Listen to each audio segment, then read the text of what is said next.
Hello students, चलिए इस class में हम पढ़ेंगे Werner's theory of coordination compounds. This theory is given by Werner. It is about coordination compounds. 18th century में इस थ्योरी को दिया गया. That is Werner's theory of coordination compounds. ठीक है, तो अब इसके पोस्टुलेट्स क्या है, मतलब पॉइंट्स क्या है, अजम्पशंस क्या है, वो देखेंगे. सबसे पहले according to Werner's theory of coordination compound, the central metal atom or ion consists of two types of valencies. Two types of valencies. एक है primary valency and second one is secondary valency.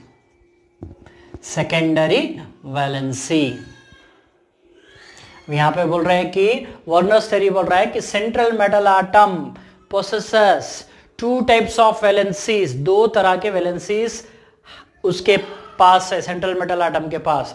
So that is primary valency और दूसरा जो है that is secondary valency. ये first point हो गया. अभी चलिए सेकेंड पॉइंट में इनके बारे में डेफिनेशंस आता है. तो प्राइमरी वैलेंसी क्या है, सेकेंडरी वैलेंसी क्या है, ये सेकेंड पॉइंट में आता है. तो नेक्स्ट जो पॉइंट है उस पॉइंट के अंदर ये आ रहा है कि primary valency is the charge on the central metal atom or ion.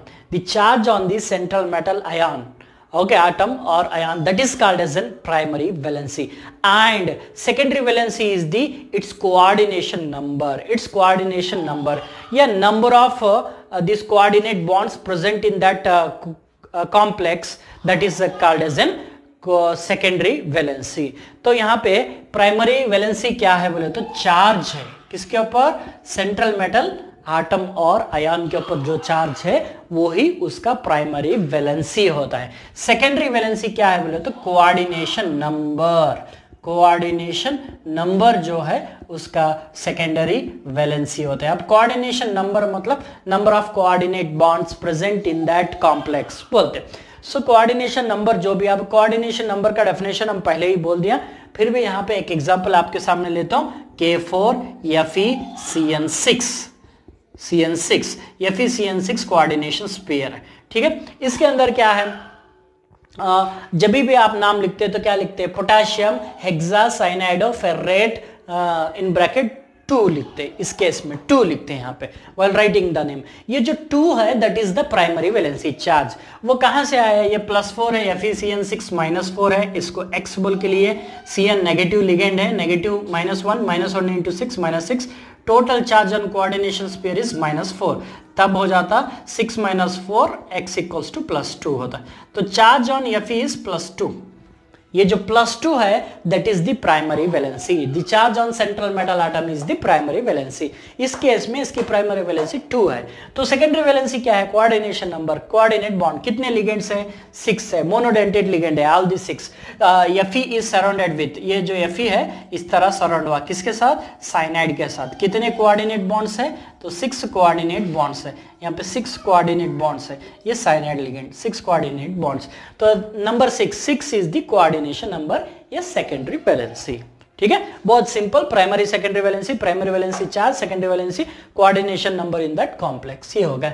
Next जो पॉइंट है, अजम्पशन है, सो पोस्टुलेट है, वो है कि about satisfaction of these primary and secondary valency.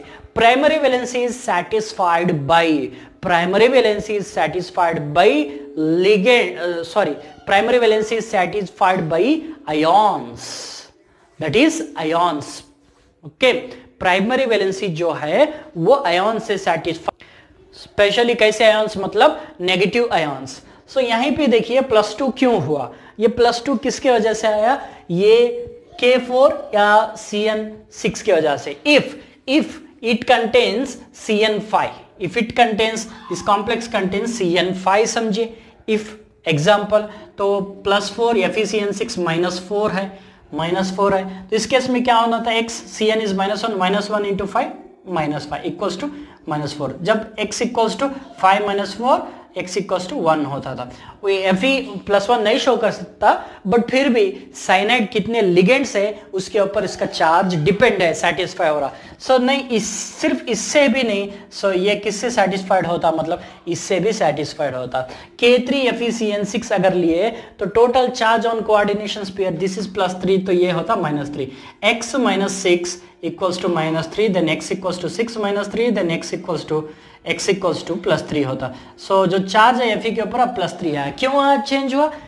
ये आयन के वजह से। ओके, आयन्स के वजह से ये चार्ज जो है वो चेंज हुआ। सो यहाँ पे conclusion, primary valency is satisfied by the ions, specially negative ions या आयन्स सैटिस्फाई करते। ओके, आयन सैटिस्फाई करते, लिगेंड हो सकते हैं, कुछ भी हो सकते। इन द प्लेस ऑफ यहाँ पे अब NH3 है, तो अमाइन जो लिगेंड है वो इस प्राइमरी वैलेंसी को सेटिस्फाई नहीं करता और न्यूट्रल लिगेंड है, तो नेगेटिव लिगेंड हो सकते। सो हम एक वर्ड में बोल रहे हैं आयन सैटिस्फाई करते, किसको? प्राइमरी वैलेंसी को। Okay, secondary valency is satisfied by neutral molecules और आयन्स भी हो सकते हैं, अब यहाँ पे सेकेंडरी वैलेंसी क्या है? 6 है। इस केस में 6 क्यों है? CN6 है, इसीलिए इसके प्लेस पे यहाँ पे NH3 भी होता तो प्राइमरी वैलेंसी से बैलेंस नहीं होती, बट सेकेंडरी वैलेंसी सेटिस्फाई हो सकती, चेंज होती। NH3 6 के जगह आप 5 लिए तो प्राइमरी वैलेंसी को कुछ नहीं चेंज होता, बिकॉज ये न्यूट्रल लिगेंड है, लेकिन सेकेंडरी वैलेंसी चेंज होता है। तो यहाँ पे कोऑर्डिनेशन नंबर के ऊपर डिपेंड करता है secondary valency. So secondary valency is satisfied by negative and neutral ions. So इन दोनों को मिलाकर लिगेंड्स बोल सकते हैं, ligands. Secondary valency is satisfied by ligands. कौन से लिगेंड्स? नेगेटिव हो सकते हैं, न्यूट्रल हो सकते हैं, कोई भी लिगेंड्स कितने हैं वो सेकेंडरी वैलेंसी को सेटिस्फाई करता। Primary valency is satisfied by ions and secondary valency is satisfied by ligands करके हम बोल सकते हैं। ये 3 पॉइंट्स हो गए। यहाँ पे फाइनल पॉइंट बोल दूंगा मैं। उस फाइनल पॉइंट से पहले फाइनल जो है लास्ट पॉइंट देखिए, the secondary valency of metal are arranged in a space to give a definite geometrical shape to the complex या coordination compound depending on the number of ligands, इसका जो geometry है वो secondary valency के ऊपर depend करता है। Secondary valency इसके ज्योमेट्री को डिफाइन करती बोलकर यहाँ पे हम दिए। सो एक और ये हो गए आपका Werner's theory of coordination compound के 4 मोस्ट इंपॉर्टेंट पॉइंट्स हो गए, अच्छी तरह याद रखिए। अब यहाँ पे थोड़ा differences between primary valency and secondary valency देखेंगे। हो सकता है question, what is the difference between primary valency and secondary valency हो सकता है। प्राइमरी वैलेंसी जो है दैट इज आयोनाइजेबल वैलेंसी है। आप देख सकते हैं प्राइमरी वैलेंसी +2 +3 +4 हो सकता, इसीलिए ionisable. Secondary valency is non ionizable.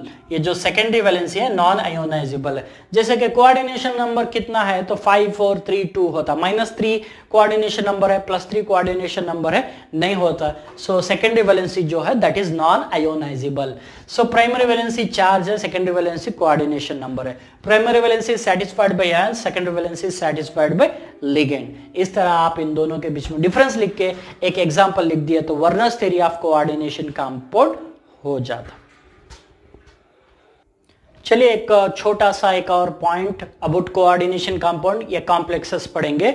So there are 2 types of coordination compound, जिसमें से एक है homoleptic complexes and second one is heteroleptic complexes. Name itself says, नाम ही बोल रहे हैं कि होमो मतलब सेम, हेटेरो मतलब डिफरेंट। आपके सामने एग्जांपल भी है, this NiCO 4 times and here K for FeCN 6 times.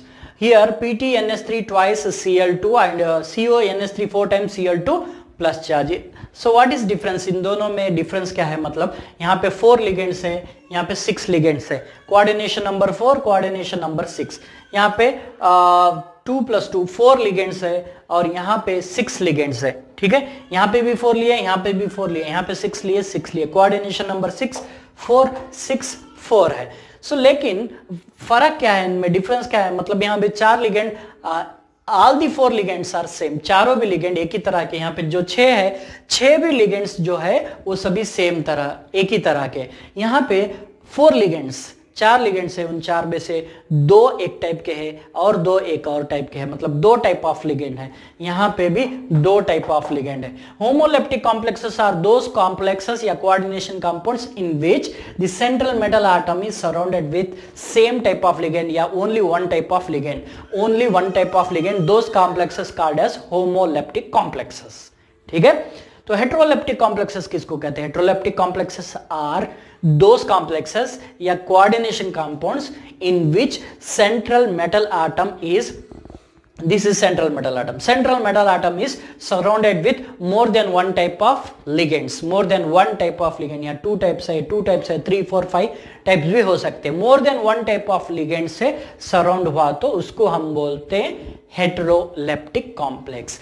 एक ही तरह के ligand, only one type of ligand रहे तो उसको बोलते हैं हम होमोलेप्टिक कॉम्प्लेक्सेस। ठीक है, तो ये 2 टाइप ऑफ कॉम्प्लेक्सेस हो गए, मतलब coordination compound, complex coordination compound एक ही है, homoleptic complexes and heteroleptic complexes. ठीक है, तो आज के वीडियो में वर्नस theory, homoleptic complexes, heteroleptic complexes इतना काफी है। नेक्स्ट वीडियो में और बहुत सारे टॉपिक लेकर आपके सामने हम आएंगे, तब तक के लिए खुदा हाफिज।